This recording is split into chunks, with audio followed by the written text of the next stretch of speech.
వెంటనే లావణ్య శ్రేయని దగ్గరికి తీసుకుని ఆమె భయాన్ని శాంతపరిచే ప్రయత్నం చేసింది.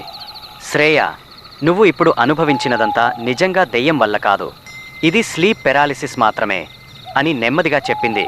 ఇలాంటి అనుభవం చాలామందికి వస్తుంది. మనం నిద్రలోకి వెళ్లే సమయంలో మన మెదడు నిద్రలోకి వెళ్ళినప్పుడు శరీరం కదలకుండా ఉండిపోతుంది. అది భయంకరంగా అనిపించవచ్చు, కానీ ఇది పూర్తిగా సహజమైనది. భయపడాల్సిన అవసరం లేదు. లావణ్య మాటలు విన్న శ్రేయ అయోమయంగా ఆమె వైపు చూసింది. మౌనంగా, భయంతో కలసిన సందేహం ఆమె కళ్లలో స్పష్టంగా కనిపించింది.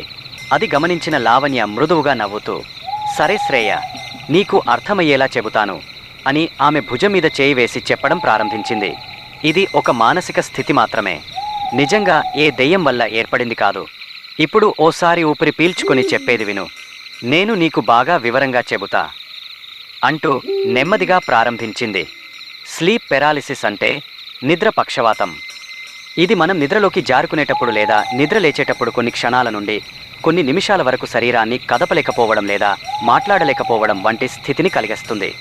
ఈ సమయంలో మనం పూర్తిగా స్పృహలో ఉంటాము, కానీ మన పరిసరాలను కూడా అర్థం చేసుకోగలుగుతాము, కానీ మన శరీరాన్ని మాత్రం నియంత్రించలేము.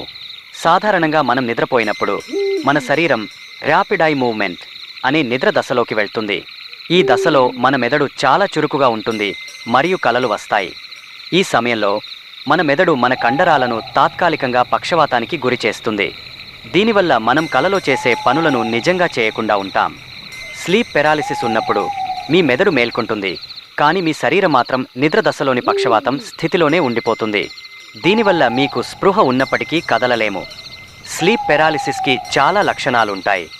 శరీరాన్ని కదపలేకపోవడం లేదా మాట్లాడలేకపోవడం ఇది ప్రధాన లక్షణం.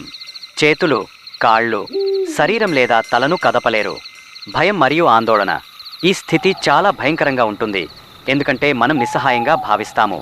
ఊపిరి ఆడకపోవడం లేదా ఛాతీపై బరువు. కొందరికి ఛాతీపై ఏదో బరువు పెట్టినట్లు అనిపించవచ్చు లేదా ఊపిరి ఆడటం కష్టంగా ఉండవచ్చు. భ్రాంతులు. కొన్నిసార్లు మనకి గదిలో ఎవరైనా ఉన్నారని లేదా ఏదో మనల్ని నొక్కి పట్టినట్లు భ్రాంతులు కలగవచ్చు. ఈ భ్రాంతులు చాలా వాస్తవికంగా అనిపిస్తాయి. శరీరం నుండి వేరుపడిన భావన. కొందరు తమ శరీరం నుండి బయటకు వచ్చినట్లు భావించవచ్చు అని చెప్పింది.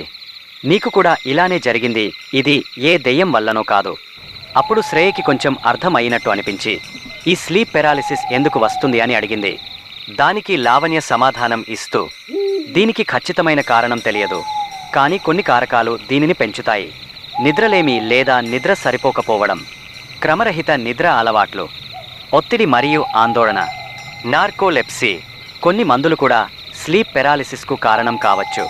వెల్లకిలా పడుకోవడం వల్ల కూడా స్లీప్ పారాలిసిస్ వచ్చే అవకాశం పెరుగుతుంది. ఇంకా కుటుంబంలో ఎవరికైనా స్లీప్ పారాలిసిస్ ఉంటే మీకు కూడా వచ్చే అవకాశం ఉంటుంది అని చెప్పింది. ఇదంతా విన్న శ్రేయకి కొంచెం భయం తగ్గ నమ్మకం కలిగింది. శ్రేయకు కొంచెం భయం తగ్గడంతో అందరూ ఫ్రెండ్స్ మళ్లీ నిద్రలోకి జారిపోయారు. ఉదయం కాగానే ఎవరి పనిలో వాళ్లు మునిగిపోయారు. మరోవైపు ఇంటిలో విక్రమ్ సింగ్ శ్రద్ధకర్మలు నిశ్చలంగా కొనసాగుతుండగా చివరికి మాసికం రోజు రానే వచ్చింది. రుద్ర మరియు అతని స్నేహితులు కూడా ఆ కార్యక్రమంలో పాల్గొన్నారు. అక్కడ జరుగుతున్న తంతుల్ని చూసిన రఘు రుద్రను చూసి, రుద్ర, మొన్న రాత్రి నువ్వు చెప్పినట్టు మనిషి చనిపోయిన తర్వాత జరిగే ఆచారాల గురించి చెబుతానన్నావు కదా, గుర్తుందా అని గుర్తు చేశాడు. అది విన్న రుద్ర, హా రఘు, గుర్తుంది అంటూ ఇలా చెప్పడం ప్రారంభించాడు.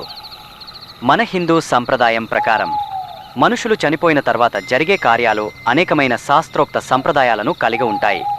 ఇవి మరణించిన వ్యక్తికి శాంతి మరియు మోక్షం కలగాలనే ఉద్దేశంతో చేస్తారు. ఈ క్రింది విధంగా ప్రధాన కార్యాలు ఉంటాయి అని రుద్ర చెప్పడం ప్రారంభించగా అక్కడ ఉన్న కుటుంబ సభ్యులు అందరూ కూడా చాలా ఆసక్తిగా వినడం మొదలుపెట్టారు.